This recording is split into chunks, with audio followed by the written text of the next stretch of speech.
carry an electrostatic charge and touch a metal object, you sometimes get a shock. The shock is caused by the sudden flow of electrons between your body and a conductor, in this case the metal tap. The atoms which make up a conductor are thought to consist of positive ions, with a number of loosely held electrons, which move at random, drifting towards one nucleus and then another.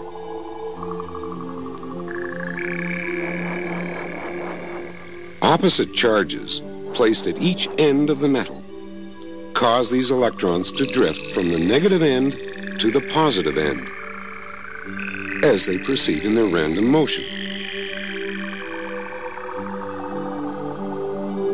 Ions also experience forces of repulsion and attraction, but if the material is a solid, they will not be able to move about freely.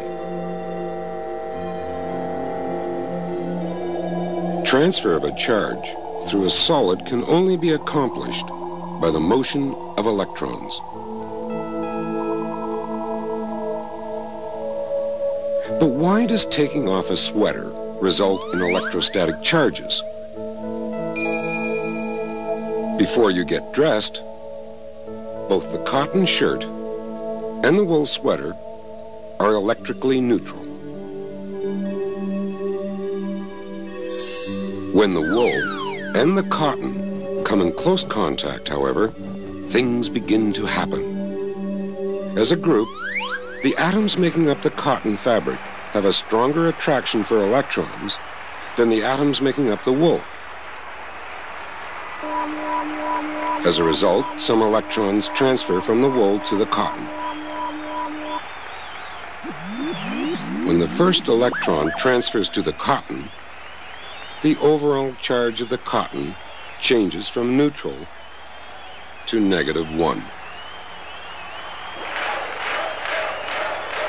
But the charge on the wool has changed as well.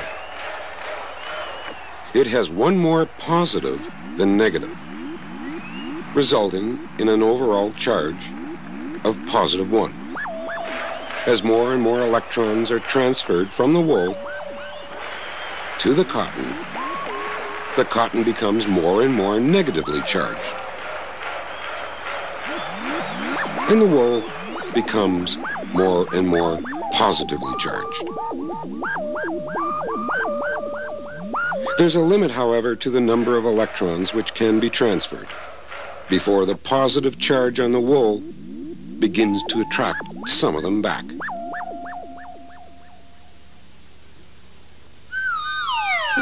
Both the cotton shirt and the wool sweater consist of billions and billions of atoms. So instead of trying to show all the charges, we'll just show a representative sample on each garment.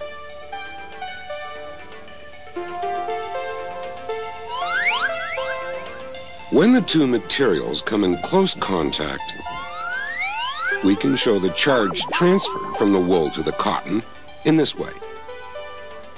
The cotton, with its excess of electrons, becomes negatively charged.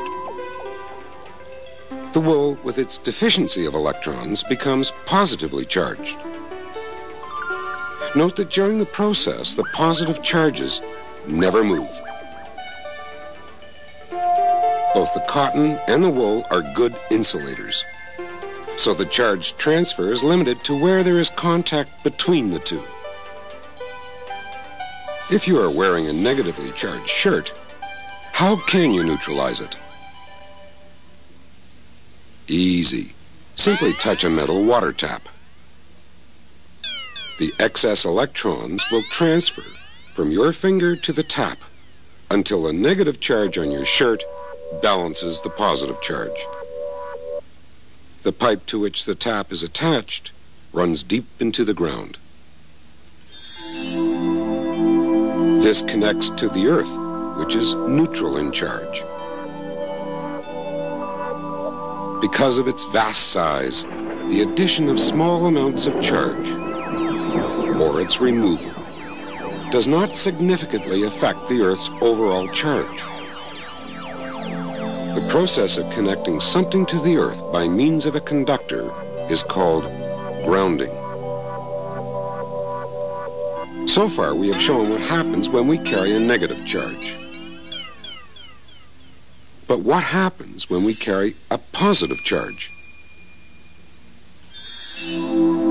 Suppose you decide to wear a rubber raincoat over your cotton shirt. Again, the initial electrical charge on both garments would be neutral. Now, rubber has a stronger attraction for electrons than cotton. As a result, electrons transfer from the shirt onto the rubber raincoat. The raincoat now has a negative charge, and the cotton shirt a positive charge. If we remove the raincoat and wear only the positively charged shirt, look what happens when we touch the water tap. As usual, there's a spark. This time, electrons flow from the Earth into the arm, and in so doing, neutralize or discharge the shirt.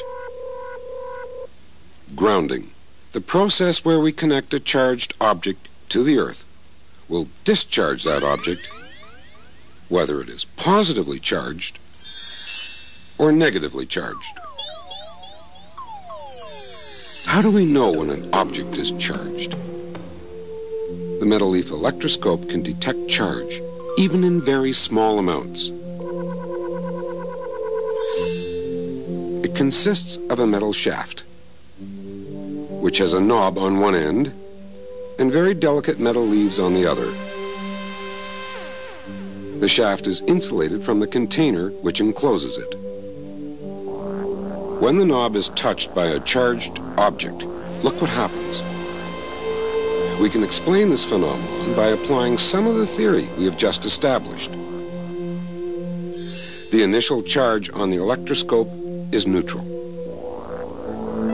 When the electroscope knob is touched by a negatively charged rod, a number of electrons jump onto the neutral knob. We call this process charging by contact. Remember that each electron repels every other electron, and the repulsive force they exert on each other will cause them to move as far apart as possible. Since the electroscope is metal, the electrons are not confined to the knob, but spread themselves uniformly throughout the entire electroscope. Because the electroscope now has a negative charge, the leaves will repel each other and diverge. If we touch the electroscope with a positively charged rod, the result will be the same. This time, some electrons transfer from the knob to the positively charged rod. The resulting shortage of electrons leaves the electroscope with an overall positive charge, and accordingly, the leaves will again repel each other. Charging by contact isn't the only way to charge an electroscope.